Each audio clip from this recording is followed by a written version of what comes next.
To Parliament Hill now, where the Harper government is swinging back against charges it's using the Canada Revenue Agency to target certain charities. The opposition and several charities claim they are being singled out for audits because they don't toe the Tory line.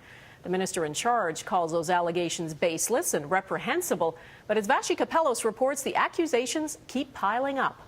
You can change the world. Advocacy has long been at the heart of the mission for Canadian charities, but some are worried their politics are getting them in trouble with the taxman. Sending a message to world leaders and Canada's Prime Minister. Concern is mounting that certain charities are being targeted by the Canadian Revenue Agency for speaking out against the government.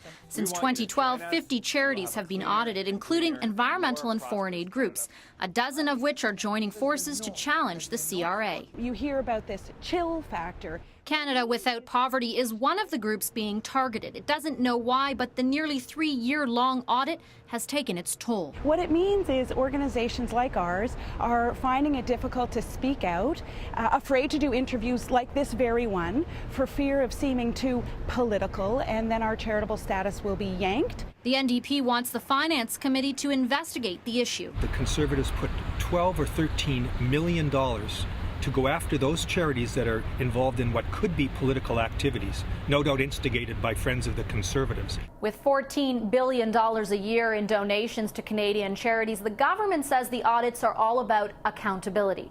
In a letter to opposition critics, Minister of Revenue Carrie Lynn Finlay insists the CRA isn't politically motivated. Finlay writing in part, "Your baseless accusation that I have used my office to blatantly misappropriate CRA resources to target and intimidate charities is absolutely reprehensible." They're receiving a benefit from the Canadian taxpayer, so the government has to ensure that they are, in fact, upholding their side of the bargain. The government said no to the NDP's request for a probe, but this former development worker says while the audits could be legitimate, the perception they're not is enough to warrant an investigation. For the sake of Canada's reputation in the world knows that this is the way the government is going.